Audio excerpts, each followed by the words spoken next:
We are slowly. All right, and we are live. Welcome back to Wednesday Live Talks organized by Race.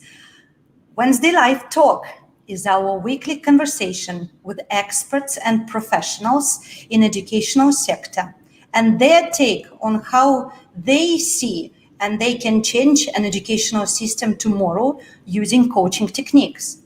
It is inclusive. It is a welcome to participate dialogue between parents and educators, coaches, and you guys, everyone who've joined us right now over here. Feel free to use comments button and the chat button to ask our speaker the questions on the go. And if you feel that you have an opinion and something to say, feel free to join us there and use all the chat buttons to communicate with us while we are communicating with you. So today we broadcast our live talks from One Space Business Center in Dubai. One Space is our venue partner for an August month. If you are thinking of setting up your coaching business in Dubai, or just for the beginning need just the space to work or run your meetings, this is your place to be. And if you'd like to try it for free, click right here below the button and come and try. It's based in Dubai. So now, you might know me from the last week. My name is Anastasia. I'm a facilitator at Race. I'm a Lego Serious Play facilitator based in Dubai. For those who are joining us for the very first time, let me tell you that Race is the community of passionate coaches, educators, and parents that are creating a global movement to raise awareness of coaching in education.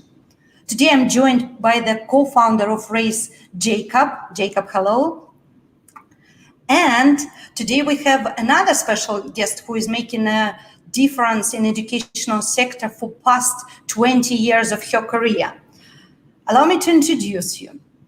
She is an educator, a quality assurance assessor, a performance improvement specialist, and a happiness life coach who dedicated 20 years of her career for education. Please welcome our guest today, Noor Al-Bustami. Noor, hello. Welcome to Live Talks. Hello, Anastasia. How are you? We are very good. It's a pleasure for us to have the guests like you. So for those who do not know you, let the people know, how did you happen to be a coach and an educator? How your career brought you into education? And what does really mean a happiness coach? Yeah. So what brought me to education? Passion. All of my school time, I was dreaming to become a math teacher. So I graduated as a math teacher back in 2000 from University of Jordan. And then I continued my master degree in educational leadership at the same university. I taught math in Jordan for about 6 years in both international and national curriculum schools. And then I moved to UAE in 2006, 2007.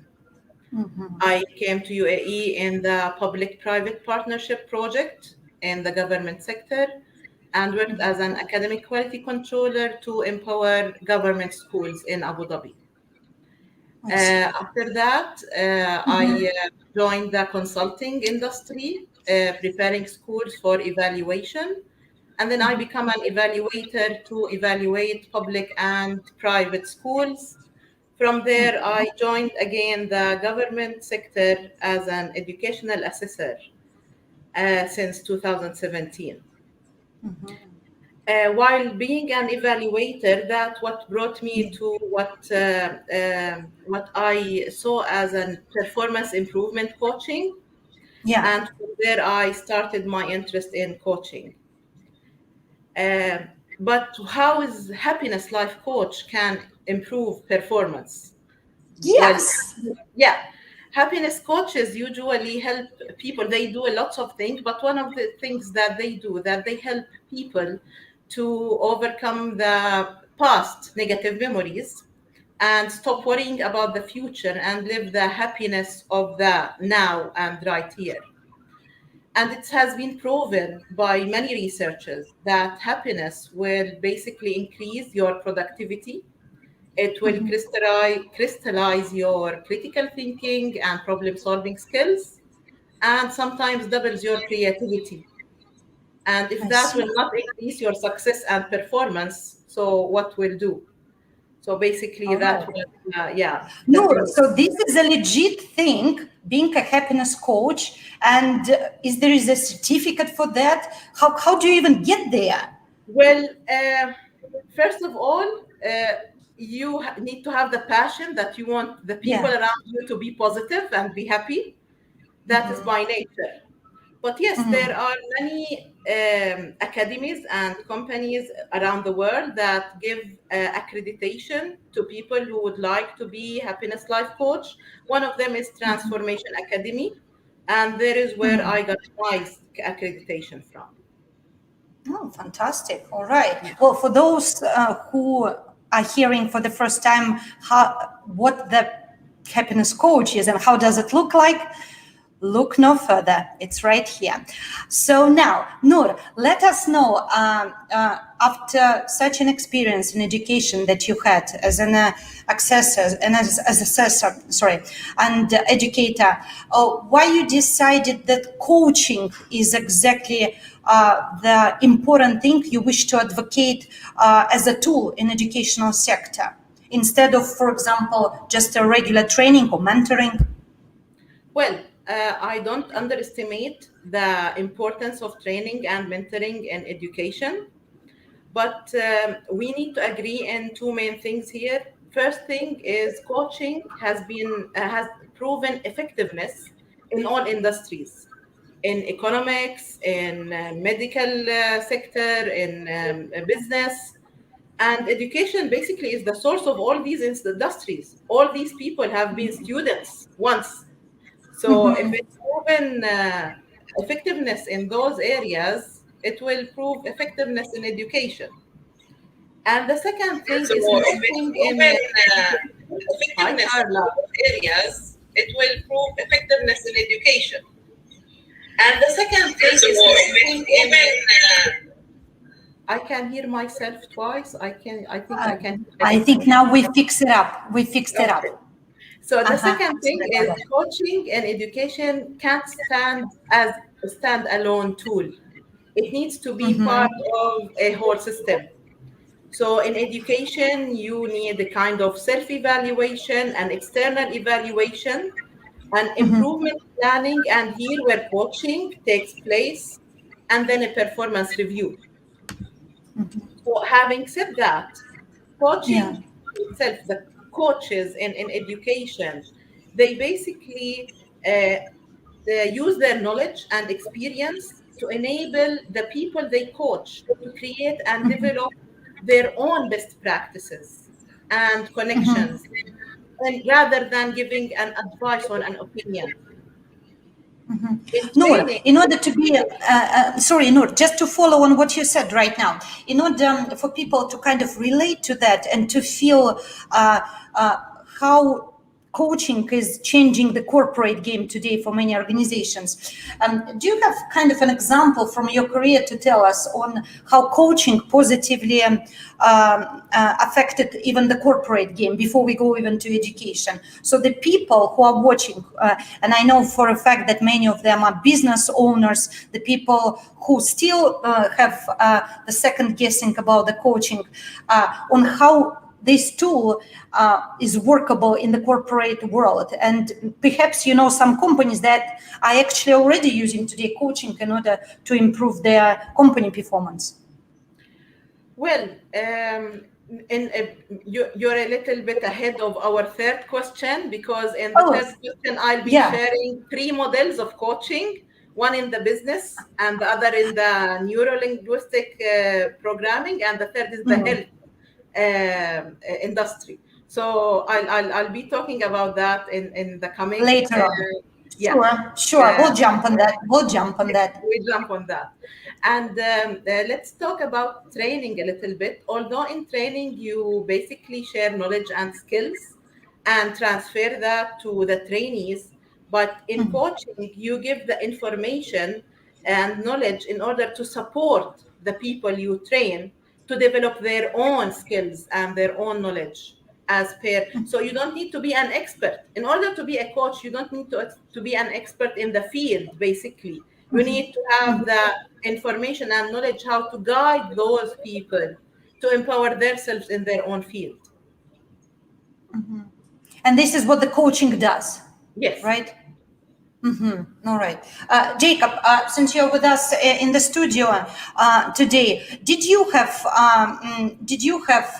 chance in your career to experience firsthand positive influence of coaching for corporate world, and then we jump to education?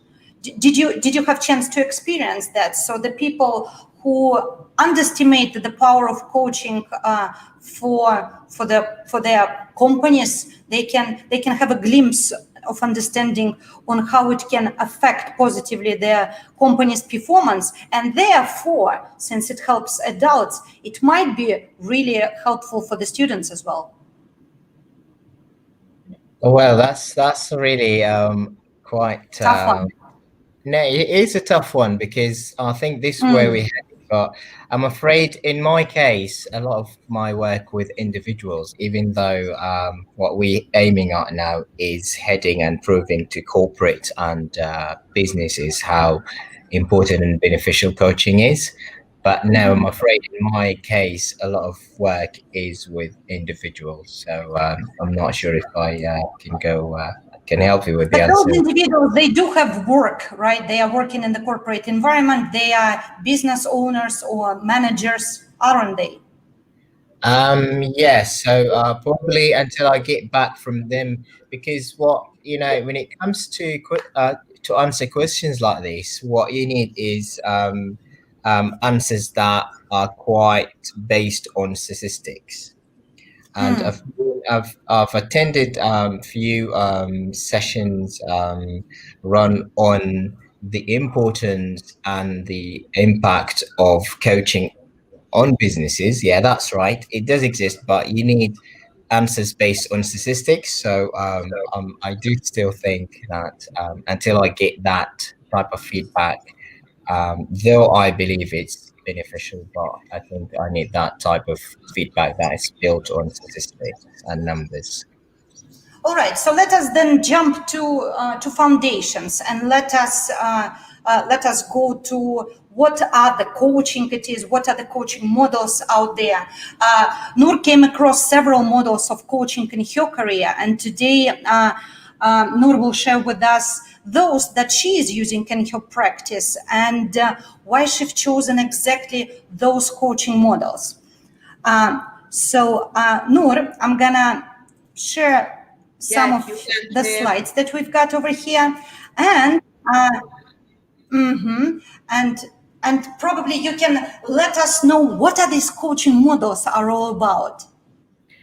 Well, there is more than one coaching model. As I said, in different industries, they use coaching, and most of the coaches, they prefer to create their own model. But there are three main coaching models that got my attention through my readings and studying. The first one is created by Keith Webb. Keith Webb is a leadership consultant who developed his model to help emerging Indonesian leaders to find their own answers rather than just listening to his own opinion. And he usually has his coaching conversation within this cycle. So he used coach as an acronym, and he starts with connect. So he used to connect with his clients or his coachee in order to find out what they feel that they need to empower or to upscale, and then what outcomes they are looking for, in what timeline. And then he started to find an awareness or to build an awareness. What keeps them from reaching those outcomes, or what obstacles might face them? From there, they move to a kind of course or action plan that they will agree on. And then they come with the highlights for the continuous reviews and feedback that they can have in every time they meet after that. The second model is basically by Mr. John Cassidy. John Cassidy is an NLP master, a trainer or coach, and he usually uses this model to communicate with his client. So he starts with clarity. So the main thing for him is to have a clear vision or a clear understanding of what his clients are looking for. And then there will be an options for his clients. So more than one option and which option suits them better. And then they get into actions, which is the action plan. And then they characterize this action, then goes to the help and support.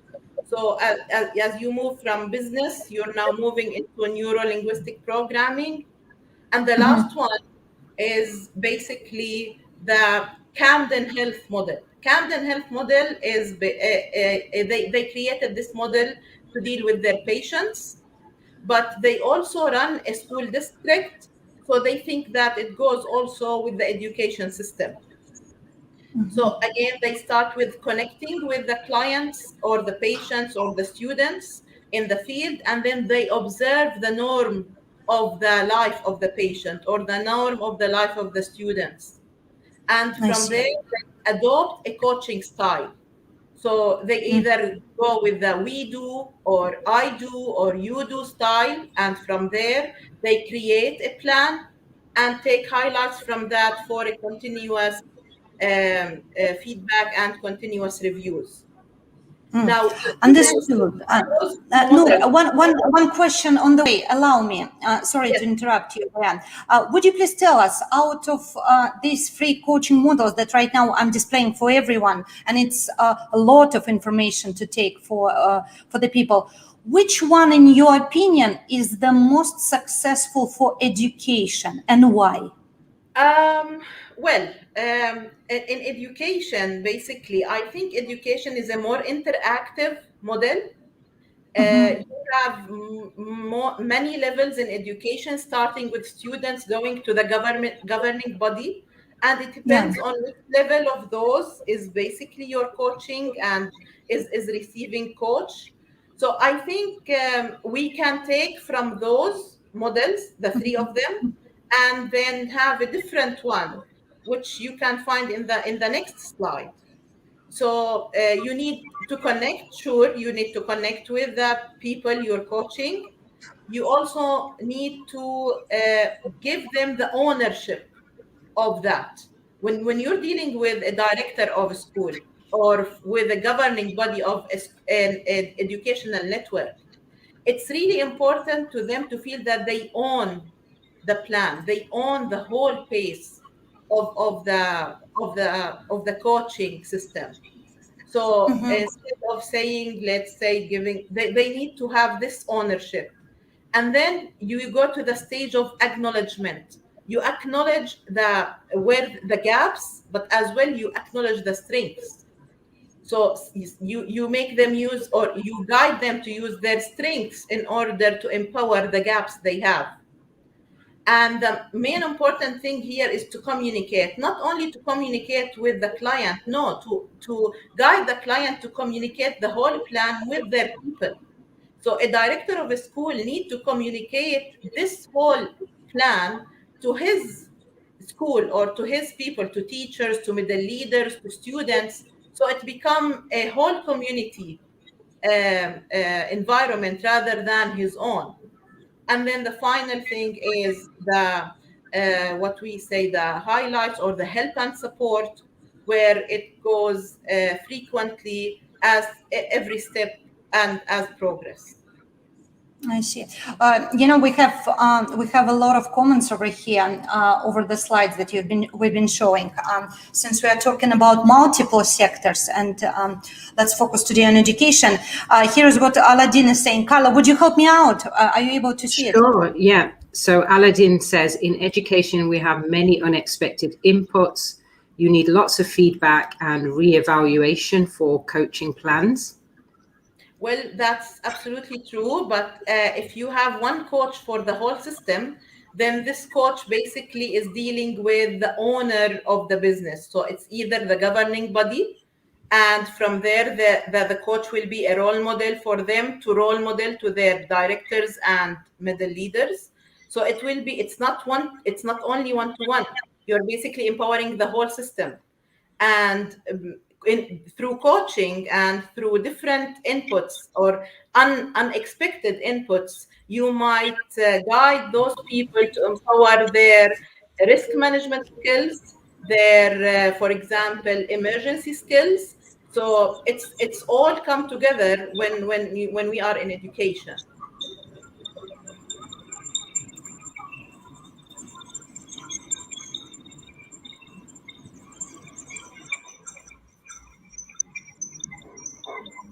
Do we have any other question?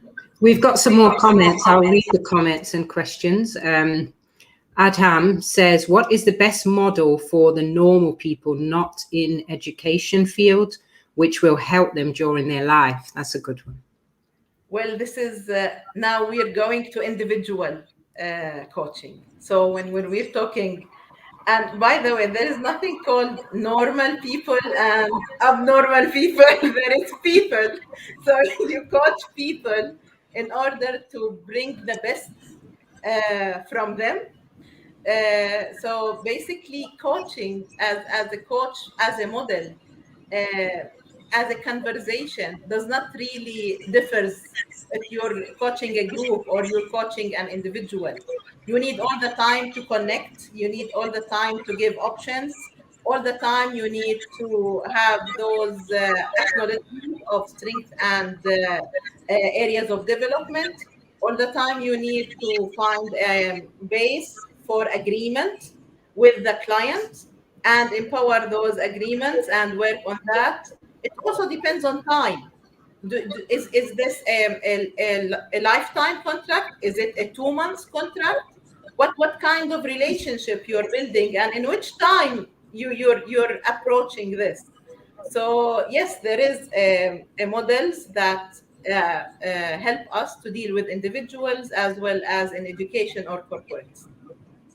Noor, to answer the normal people like Adham and us, can you give us an example on how one of the simple things in coaching, giving feedback, works, and how to give people, regardless where you are, how we can give the feedback to the people in a right way, and by doing so, empowering the students to probably be better at their studies. Sure. Now, in coaching, we can't just, let's say, stress enough on feedback, because in feedback, it's either you own the whole thing or you lose the whole thing. I'll give you an example. Assume that you are a director of a school and you have a late teacher who regularly is late. If your feedback to that teacher is, well, listen, you have a bad attitude towards work, this is not the suitable way to give a feedback. You're being judgmental rather than descriptive. You give a general comment rather than a specific. So good feedback needs to be descriptive. So you can tell that teacher, I noticed that you've been late for 10 days in the last 5 weeks. And out of these 10 days, in 12 classes, you've been late after break time. So can we talk about this? Now, by this, you give them two things. You give them a specific information, and you make them realize that you're observing. It's not that you're assuming, it's not an assumption. So there is an observation. You observe something happening frequently. You find you find this information and bring it to the people in concern or the person in concern. This is the first thing that you want to stress at: being descriptive and being specific rather than general or judgmental. The second thing that we need to look for is the timing. So for that same teacher, is if you just grab him the moment that he come to the school late and running to a class and talk to him, like, you will lose it. Or if you, for example, grab him while he's going out after the school day. So formal timing, like you set a time in order to talk and share your observation and your feedback with that person. This is the best way to do it. And maybe the last thing is the acknowledgement of positive as the areas of development. So you don't just sit with the person and say, well, la la la la la, and that's it. Let's see what we will do about that. No, for sure he has positives in this school environment as the areas of development that you want to empower. So you start with what you see really nice and good that he's doing or she's doing.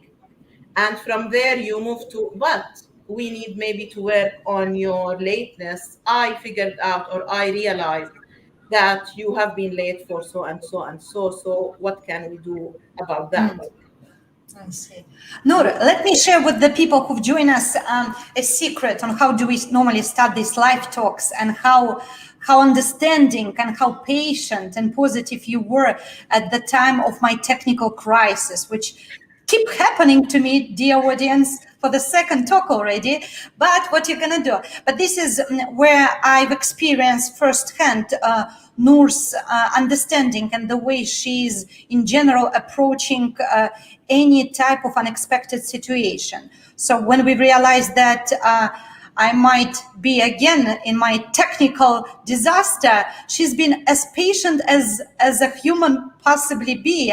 And by doing so, she empowered me and gave me this comfort and peace of mind. So it relaxed my mind and made me continue to do things and to focus on solution rather than being in this panicking mode, which I in the past used to be, and I used to be just stuck and not able to move. So this is one of the ways on how in adult world, in online environment, in this case, the coaching and the feedback might be working. So thank you for that, Noor. Appreciate that. Question about the future. We always people are always asking us, how do you guys see the future of the coaching in education? So you've been for quite a while for in the UAE, and you've seen some things happening. So what do you think, which impact do you think coaching and race as organization and these live talks that we are doing can have and has today, if you see any, on the education? What do you think? Well, in United Arab Emirates, we witnessed a huge development in the education sector in the last decade. And we have in the country about 5 organizations or entities that is looking into education. We have ADEC, we have KHDA, we have SPIA, we have the Ministry of Education, and Emergency Schools Establishment. Those entities are basically looking after education and at education from evaluation, from licensing, from employment and recruitment. So I think RACE can approach those entities in order to find a suitable partnership to empower any level of the educators, whether the principals, the directors, the private sector, the government sector, and have that as a norm to empower education in the country. Thank you. All right. Well, with experts like you, it sounds possible and things are happening. And UAE, 2 of us, Noor is guys in Abu Dhabi. I'm based in Dubai. Jacob and Carla joining us from different countries, but as a first hand, being an expert in Dubai and in the UAE, we can indeed feel some of development that are constantly being published online, and there are lots of PR happening around that. So indeed, some movement is happening already, and as a race, as the community that is inclusive, not just for the educators and coaches, but also for the parents, for you guys, we can together make a difference and create a more mindful and more prosperous future for you and our children. So we would like to thank Noor for joining us today and sharing her wisdom and her experience, the way she does her work for many years here in the UAE. And we look forward to hear from many pioneers, from many volunteers in this sector who wants to, who see that the difference is a need and wants to create a difference. If you would like to get involved with race, you can easily find us on Facebook, Instagram, and LinkedIn. We go with race name or coaching for education. Very easy to find us. If you are on our live today, you must have landed on one of our social media accounts. So feel free, if you have your say or you didn't have chance to ask no question and you would like to comment on that, feel free to reach out to us and we'll be happy to connect. Thank you very much for everyone who've joined us today. It's been a lovely time. It's been another insightful evening for all of us. We thank everyone who've joined us. And if you have anything else to say more, we welcome you. Thank you very much. And we will see you next Wednesday. Thank you. Thank you.